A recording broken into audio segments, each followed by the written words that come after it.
Hey guys, welcome back to Hang Funny City, and today we're going to be reading Thea, stlton, Treasure of the Sea, a fairy tale wedding, and the golden seahorses.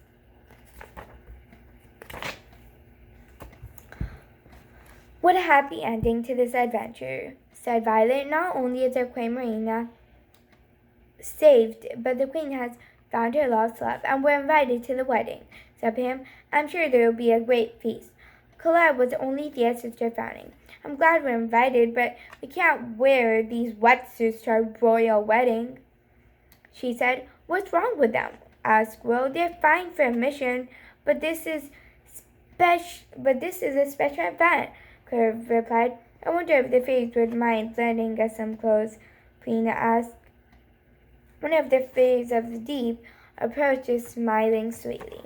We could not help overhearing you, she said. We'd like to invite you to take a look at our wardrobe. Claire perked up. Would love to. We laughed to see our friend light up with joy so quickly. Then we followed the fairy down a long corridor and into an enormous circular room, with the ceiling shaped like seashell. Another fairy greeted us. I'm this royal seamstress, she said. Please try on anything you like. Every garment is different. I sewed them all myself. We couldn't believe our eyes. The room was filled with beautiful dresses. This fabric is lighter than silk, Colette marveled, touching a sky blue dress.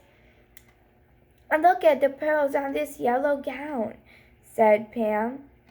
I found the prettiest green slippers to go with this green gown, said Nikki. It was difficult to decide what to wear, but in the end the fairies helped us each choose a perfect gown.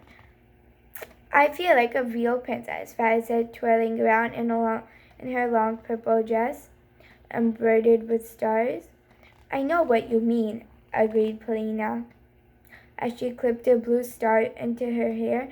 It's all like we're all part of the fairy tale. You look fab, Mouse, Thea, Pam said. I smiled. Thank you. I did feel very elegant in my blue silk gown. The fairies of the deep did our hair fast. Thanks to them, we all looked wonderful. When it came time for the wedding, the fairies led us through the castle.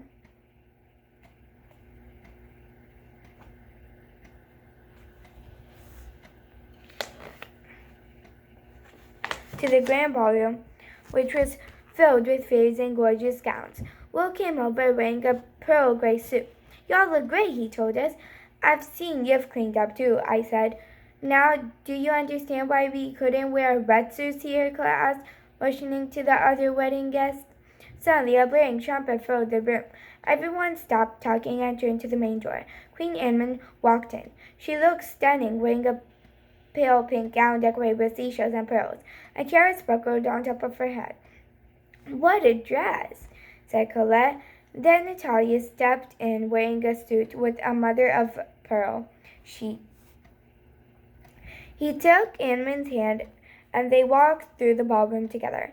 They looked so happy, Violet said. The couple stopped in front of a large seashell.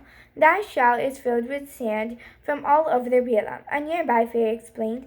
A fairy with a bushy white beard and a fishtail officiated the ceremony. When he tapped his scepter on the ground, Anne and Natalia each took a handful of sand. Then they clasped hands, combining the sand, and shared a kiss. A cheer went up from the crowd, and fairies started blowing bubbles out all over the ballroom. Right for Queen Anne and Prince Natalius, everyone cheered. Then the celebration began.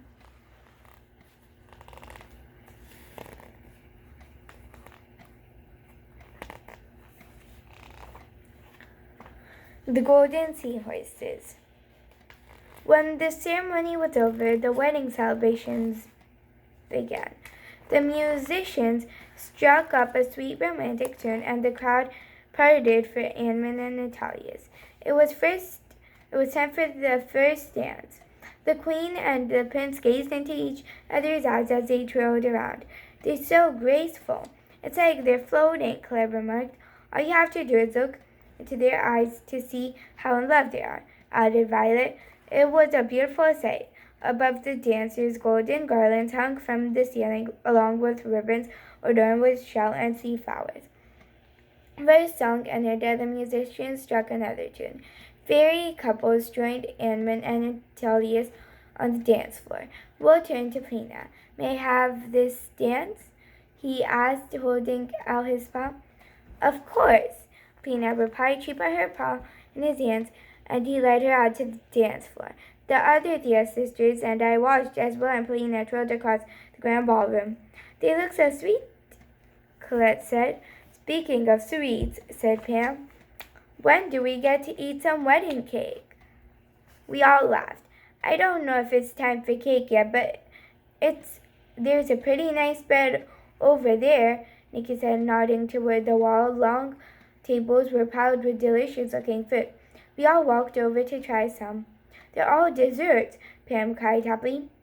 "Each one we tried was more delicious than the next. Almond cookies with coral-colored icing, pastry shaped like cheese, shell tarts with gel-colored fruits."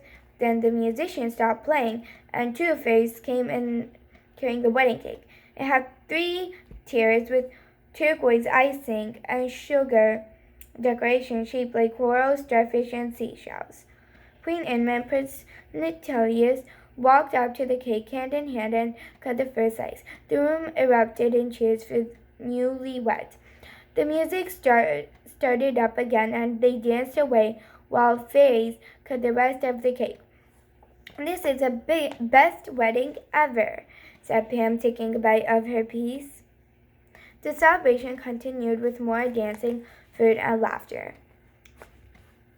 Queen Edmund and Prince Natilius approached us. They both looked so happy. "Thank you all for taking part in the celebration," the Queen said. "I must thank you as well," said Natilius. "Without you, I would not have found my true love again. And I would still be a hermit crab. Even as a hermit crab, you came to the palace and asked for forgiveness," reminded him. "Your good heart won the day in the end." Natilius smiled. "That is kind of you," he said, and then he raised his glass. "May peace and love rule this world forever." We all cheered. "And now I'm sorry to say that we must leave," Wool said. "Our time at Queen Marina have flown by." "We understand," said Queen Anman. "You'll be our honored guest any time you return." "Thank your Majesty," I said. "You're welcome," said the Queen. "The passage between Queen Marina and your world is still open, but you must go quickly. The golden seahorses will take you to the Bridge of Worlds." We all said farewell. I left to change back into our wetsuits. Fairy attendants brought us to the golden seahorses. "They're such gorgeous creatures," Nick explained. "It's a shame we have to leave," Violet said with a sigh. "Now that the music of the sea is playing again, this world has become even more beautiful." She was right. As the seahorses took us away from the palace, we passed many fish with their bright colors have returned. The golden seahorses swiftly carried us across the realm. It wasn't long before we saw a large stone bridge arching up from the ocean floor and rising above the water surface. We climbed off the seahorses and thanked them for the ride. "I'll miss this place," Colette said sadly. We all will," I agreed.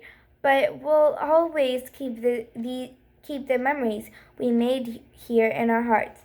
"Come on," Will said, climbing up the steps of the bridge. "There should be an agent waiting for us." And so, with the last look back, we left Aquamarina.